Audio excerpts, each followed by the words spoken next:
comprehensive overview. And we are looking again for Professor Mostafa Elhadad presenting his eye view regarding esophageal cancer.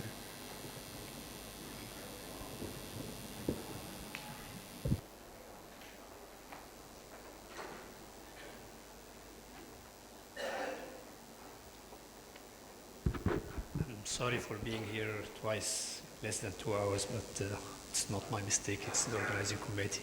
So be patient with me. And let me, till the preparation of the slides, ask you to have a pencil and a piece of paper and just write down an eye and view. So nobody is writing anything. If you just try to write down an eye and view, you may write it in the form of a letter I.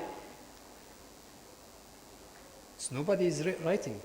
You're writing. Thank you very much. So you will write down an I and a dot.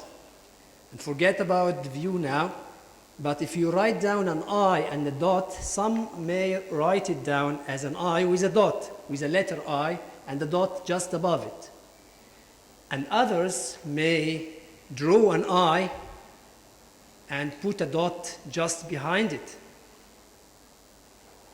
That's why I'm just insisting to put this in my lecture and call it an eye view to tell you that anyone may think of the things in different way.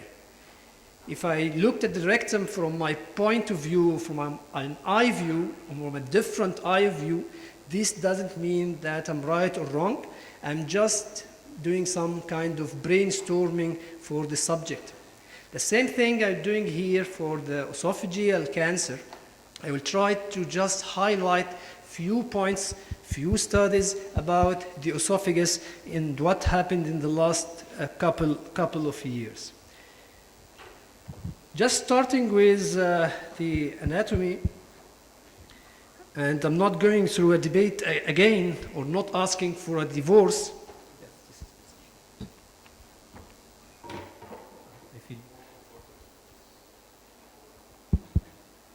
I'm not going again, can you hear me? I'm not going again through the debate of the rectal cancer and saying that the esophagus also, there is something that you have to think about it. Because the esophagus is divided into three parts, the upper part and the middle part and the lower part.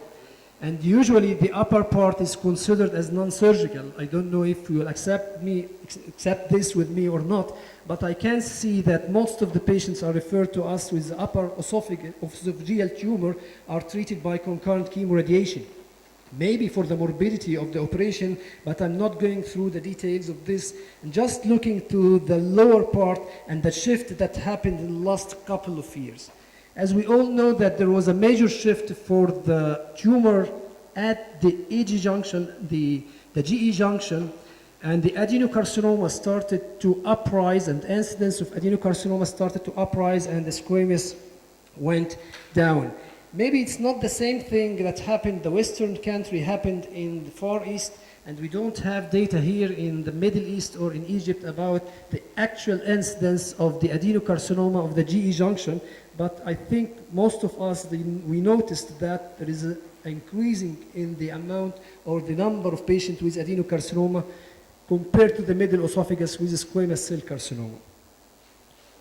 The GE junction is very interesting region because it moves up and down going through the esophagus, or maybe you all know that Z line is the squamocolumnar junction, that this movement makes the GE junction very interesting point of research and very interesting point of discussion. If you looked at the Seward classification, he's a German surgeon, we all know about him. He put a very nice classification about the GE junction, type 1, type 2, and type 3. And when you go towards the stomach, you go to the type 3, going up to the esophagus, you are talking about type 1. But the problem, after validation of this Seward classification, we still have a problem with the staging system. If you looked at the staging system moved from 2002 to 2000, from 1983 to 2002, from the GCC 6. If you looked at the staging system, they will tell you that if you have a tumor with 50% extending to the esophagus, consider it as an esophageal cancer. And if you have a tumor that 50% of the tumor is inside the stomach, consider it as esophageal cancer. But what happened in the AGCC type number 7, something also strange happened, and more debate will arouse in such definition. Because they said that if you have a tumor within the epicenter of the GEG region, 5 cm, and extending to the esophagus, consider it as esophageal tumor. And if you have a tumor below it, consider it as gastric tumor. So what will happen for tumor inside the zone of the GE junction? In the middle part, you may have a tumor that biologically will belong to the stomach, but anatomically will be like the esophagus and will be treated the same way as an esophageal tumor. And there is something here we have to think about it, because if you evaluated your data or you went back for the old data that you have and you put it for the AGCC 6, you will find some controversies of the results if you put it back and restaged your tumor with the AGCC 7. Again, for the staging system, we moved from 6 to 7. The number of lymph nodes is counted.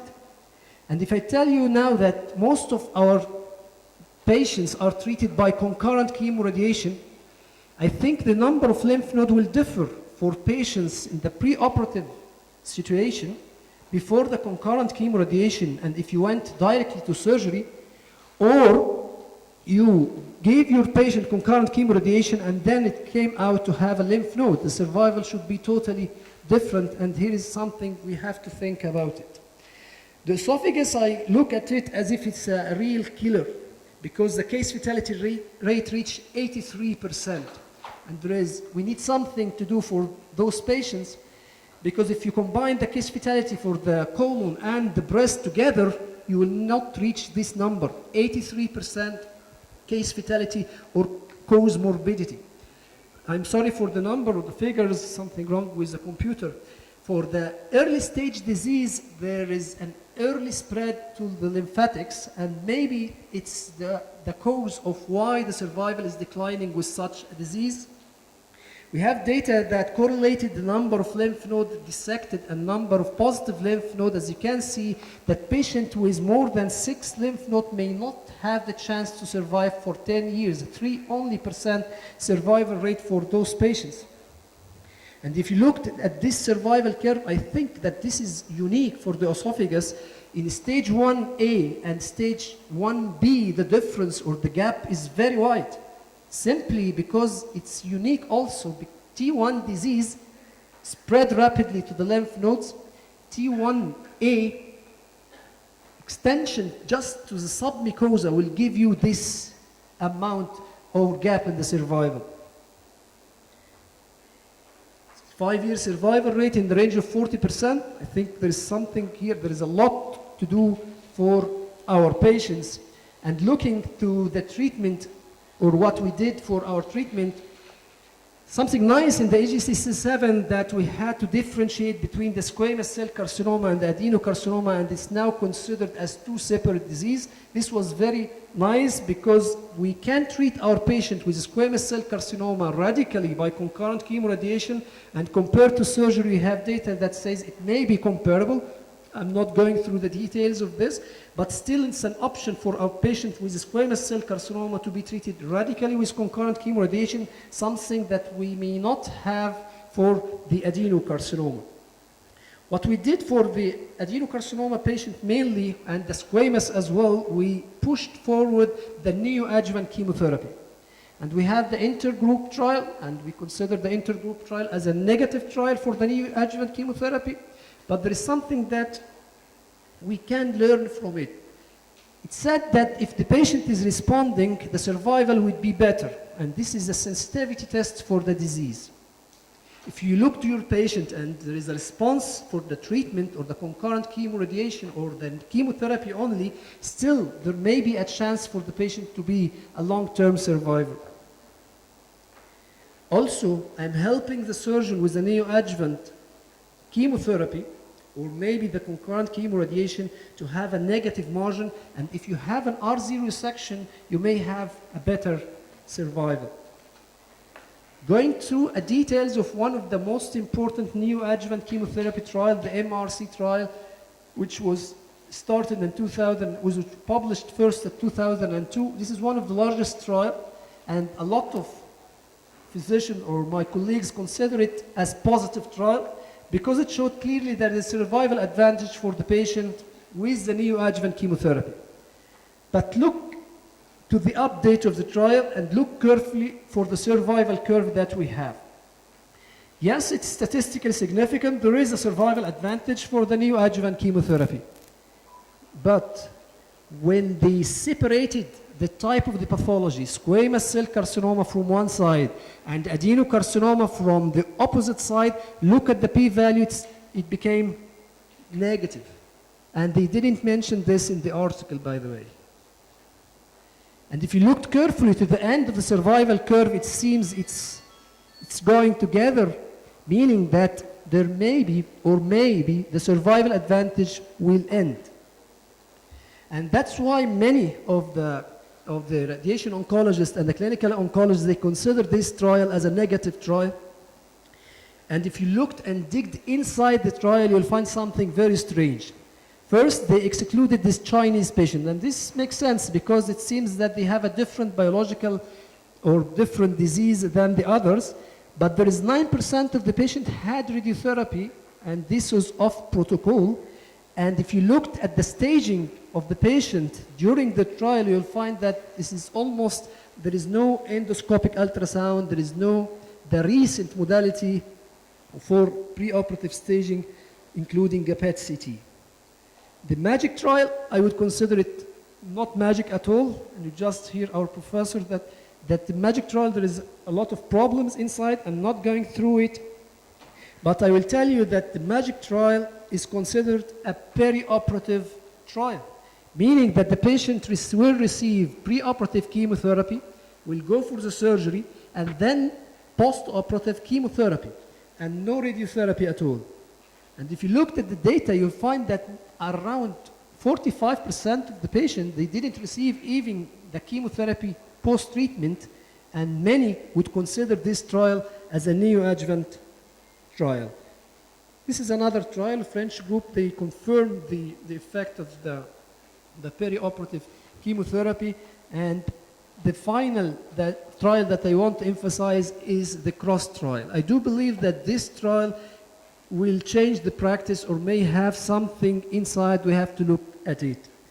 First, they looked at the patient in the esophageal region and they excluded patient in the gastric extension. I mean, they choose the patient, selectively choose the patient in the esophagus. This is number one. This number two, they used a very interesting combined chemotherapy protocol, including Taxol carbo, and it's very interesting because the pathological remission rate was very high. It's 29% pathological remission rate, and this, I think, it's new. We didn't have this figure before, and I think it's very, very promising. Nice thing also about this trial that they gave us the details of the recurrence. Where is exactly the recurrence? And it seemed that the quality of the radiotherapy protocol was very high to the extent that local recurrence was very interesting and very low. Esophageal cancer, there is a lot of way of going, and there is still a lot of way to improve it. And I don't think there is a disease that we choose one of these multiple way of treating disease type with such multi-way of treatment. Last thought, maybe it's an area of debate for my colleagues, a patient with esophageal tracheal fistula may be still treated by concurrent chemoradiation, especially if the surgeon is not happy to go for surgery. But please, when you go with concurrent chemoradiation and you are aiming to close the fistula, just be cautious and take it slowly and consider a gap period inside in the middle for the healing process. And I would recommend also that you go with a small dose per fraction, don't go with a full 2 gray per fraction. Last point, if you are gonna use a stent and you are going to treat your patient with concurrent chemoradiation, it may be wise to put the plastic stent simply because there is some dose effect on the metallic one. In areas there is a hot spots, and in other areas there may be cold spots. And thank you.